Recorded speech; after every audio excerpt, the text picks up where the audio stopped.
درود دوستان عزیز، وقتتون بخیر. خب توی خبرهای قبلی گفتیم که با سیاست‌های چلاق درمانده احتمال اعمال مکانیسم ماشه علیه جمهوری اسلامی و قرار گرفتن سپاه تو لیست گروه‌های تروریستی خیلی بالاست. حالا توی همچین اوضاعی خبر رسیده گاو سپاه زاییده و وزارت دادگستری آمریکا اعلام کرده که سپاه اشخاصی رو مأمور کرده بود که ترامپو ترور کنن. وزارت دادگستری آمریکا اتهامات کیفری رو در مورد نقشه‌ای که جمهوری اسلامی برای ترور ترامپ قبل از انتخابات برنامه ریزی کرده بود فاش کرده. این نقشه توسط مقامات آمریکایی خنثی شده.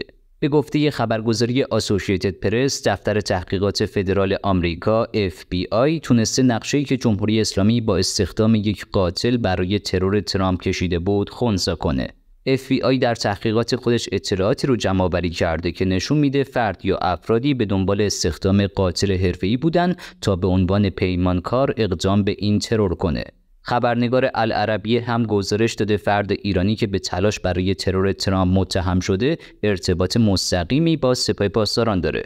به گزارش نیویورک پست، دادستانی منهتن در همین خصوص فاش کرده که به دستور جمهوری اسلامی یکی از عوامل ایرانی در طرحی برای تعقیب و ترور ترامپ فعالیت داشته. این اتهامات در کیفرخواستی مطرح شده و شامل فردی به نام فرهاد شاکری و 2 شهروند آمریکایی ساکن نیویورک به اتهام قتل به صورت اجاره‌ای و توطئه برای قتل میشه. به گزارش دادستانی، شاکری 51 ساله از طرف یکی از مقامات سپاه پاسداران مأمور شده بود تا ترامپو در هفته‌های آخر کارزار انتخاباتی 2024 تحت نظارت قرار بده و در نهایت ترور کنه. شاکری در مکالمه‌ای با یک مأمور مخفی FBI فاش کرده که اون مأموریت داشت برنامه‌ای برای اجرای این ترور ظرف 7 روز آماده کنه. نیویورک پست نوشته که سپاه پاسداران به شاکری اعلام کرده بود اگه ضرب‌الاجل پیشنهادی اون رعایت نشه، ترور ترامپ به بعد از انتخابات موکول خواهد شد. مقامات آمریکایی اعلام کردند که شاکری در ایران و خارج از دسترس دستگاه قضایی آمریکا قرار داره. به اینکه آیا این موضوع واقعیه یا نه کاری ندارم دوستان. نکته ماجرا به نظر من اینجاست که طرحهایی برای کوبیدن آخوندها در حال اجراست. طرحی که با اومدن ترامپ میتونه خیلی زود فروپاشی جمهوری اسلامی رو رقم بزنه. جونی ارنست، سناتور جمهوری‌خواه، با اشاره به پیروزی دونالد ترامپ در انتخابات آمریکا در توییتی نوشته جمهوری اسلامی بازی رو شروع کرد و به زودی نتیجه‌ش رو خواهد دید.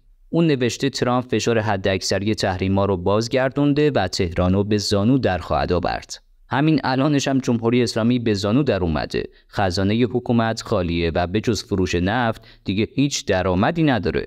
کافیه فشار تحریم‌ها بیشتر بشه تا شاهد فروپاشی رژیم باشیم. وال استریت ژورنال به نقل از افراد مطلع از برنامه‌های ترامپ در گزارشی نوشته تیم جدید ترامپ به سرعت برای کاهش فروش نفت ایران به عنوان ابزاری جهت تضعیف حمایت جمهوری اسلامی از نیابتی‌هاش در خاورمیانه و مقابله با برنامه هسته‌ای این حکومت اقدام خواهد کرد. یکی از مقامات سابق کاخ سفید به وال استریت ژورنال گفته که علاوه بر برگشت تحریم‌ها، شاهد اقدامات دیپلماتیک و مالی برای منزوی کردن بیشتر جمهوری اسلامی و بهره برداری از ضعف کنونی اونا خواهیم بود. برایان هوک که در دوره اول ریاست جمهوری ترامپ مسئول امور مرتبط با جمهوری اسلامی در وزارت امور خارجه آمریکا بود و اکنون سرپرست تیم انتقالی اونه، در مصاحبه با شبکه خبری CNN گفته ترامپ قبلا در ریاض بر منزوی کردن دیپلماتیک و تضعیف اقتصادی جمهوری اسلامی تاکید کرده که توانایی این حکومت در تامین مالی حوثی‌ها، حماس، حزب الله، جهاد اسلامی و تمام گروه‌های نیابتیش در عراق و سوریه رو که عامل بی‌ثباتی اسرائیل و شرکای آمریکا در منطقه خلیج فارس هستند از بین خواهد برد. فقط یه لحظه به اخبار این روزا دقت کنید دوستان. تو 24 ساعت گذشته نقش جمهوری اسلامی تو حملات به یهودی‌ها در آمستردام و نقشه ترور ترامپ رسانه‌ای شد. به نظرم موضوع خیلی فراتر از این حرفاست. دارن نسخه آخونده رو میپیچن و البته مؤثرای جمهوری اسلامی در منطقه. یک مقام ارشد دولت آمریکا به رویترز گفته که ایالات متحده به قطر اطلاع داده که حضور حماس در دوحه دیگه قابل پذیرش نیست.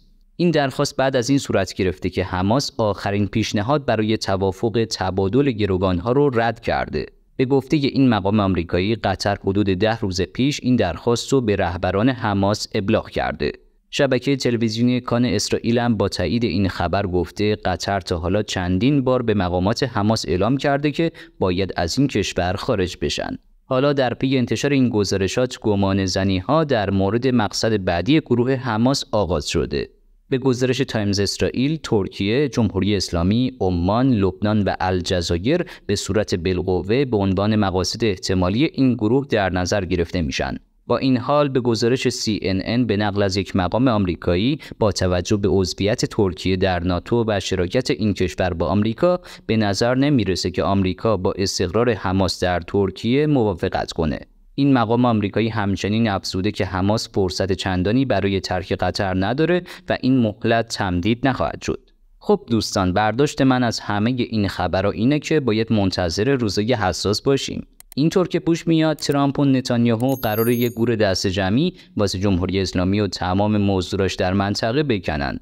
این اعتراف هم جالبه. کیومرث یزدانپناه، کارشناس حکومتی، در گفتگوی اعتراف کرده که حزب الله حتی در لبنان هم زیر بار طعنه و متلک مردمه.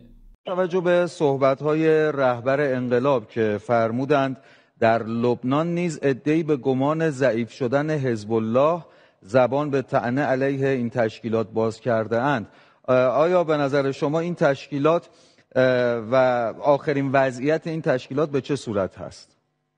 ببینید، حالا اون که در مسائل داخلی هر کشوری معمولا موافقان جریانات موافق و مخالفی وجود داره طبیعی است. در کشور لبنان هم مسئله هست، نمیشه هم در واقع انکار کرد و نادیده گرفت. از طرف دیگه برخی از گروه‌های سیاسی و یا شبه نظامیان فعال در لبنان، اینها در واقع کارنامه عملکردیشون کاملا مشخصه. هیچ وقت به فکر منافع ملی لبنان و سرزمینشون نبودن، در حالی که عقل و منطق حکم میکرد که اینها باید میومدن در کنار حزب الله قرار میگرفتن و علیه دشمن مشترکشون یعنی رژیم صهیونیستی سلاح به دست میگرفتن، نه اینکه این جریان مصمم، مقتدر و دلسوز رو هم زیر بار طعنه‌های، زیر بمباران طعنه‌ها و در واقع متلکه‌ها و بی‌مهری‌های خودشون قرار بدن. چطور در این قسمت یکی از تازه‌ترین جنایت‌های سپاه رو افشا کنیم؟ طبق گزارشات در حمله افراد مسلح به رزمایش شهدای امنیت در شهرستان راسک در استان سیستان و بلوچستان، محمد رضا رستمی نژاد یکی از نیروهای سپاه کشته شده. گفته شده دست کم 3 شهروند هم در این درگیری زخمی و راهی بیمارستان شدند. نکته ماجرا اینجاست که مقامات و رسانه‌های حکومتی در روایاتی دروغین هدف قرار دادن خودروی اعضای خانواده عبدالله ایزدشناس اهل روستای فیروزآباد که به همراه همسر و 2 فرزندش با خودروی پژو 405 شخصی در حال تردد بوده به افراد مسلح نسبت دادند.